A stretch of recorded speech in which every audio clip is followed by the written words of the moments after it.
Всем привет!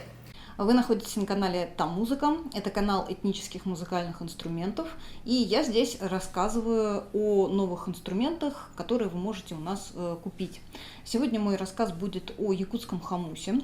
Это хомус Дмитрия Николаева. Таких инструментов у нас еще не было. И я хочу с гордостью, так скажем, сказать, что эти инструменты для нас отобрал Спиридон Спиридонович Шишигин, знаменитый якутский хомусист, виртуоз мира и вообще человек, который известен широко за пределами России именно как прекрасный органист. Поэтому этому человеку можно доверять его вкусу. И главное, что очень важно, он прекрасно знает якутскую традицию, и, соответственно, он выбирает в своей традиции именно тот звук, который соответствует этой традиции. Поэтому этот хомус, можно сказать, что он такой проверенный мастером, проверенного качества. Для меня этот мастер был совершенно неизвестен. Я с большим интересом о нем узнала и узнала его инструменты. Надо сказать, что он очень хорошо сделан. Классический якутский инструмент и по форме, соотношение кольца и длинный дек, также язычок. То есть это все, так скажем, прям вот классика якутских инструментов. Он очень хорошо отполирован, просто прекрасные все формы. Язычок заведен в плоскость с деками. Но для меня лично звук кажется несколько глуховат, то есть он такой тихий. Это для тех, кто ищет звука не, так скажем, наружу, а вот для игры внутри себя. То есть вы, когда играете, вам надо прям погрузиться внутрь для того, чтобы хорошо раскрыть этот инструмент, хорошо как-то показать его и этот звук. И вот для меня это был такой, так скажем, мне надо было настроиться для того, чтобы понять вкус к этому инструменту.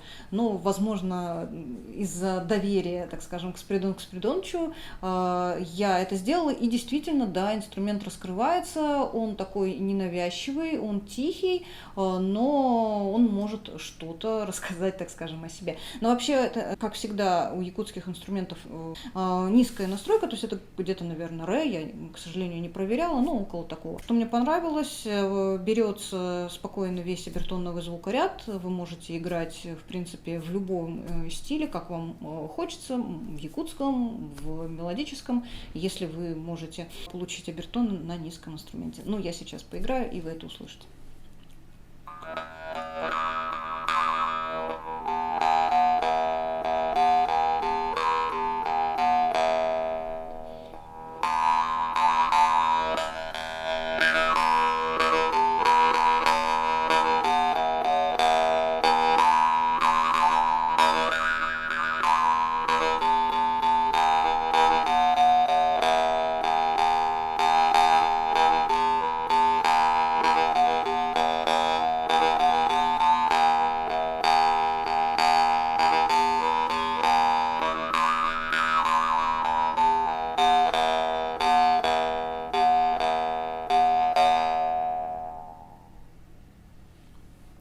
Вот такой варган. Я уверена, что он найдет своих ценителей. Он продается в открытом чехле. Инструмент крепится вот так вот на веревочку. Вот таким вот образом. Всем пока. Играйте на варган. Подписывайтесь на наш канал.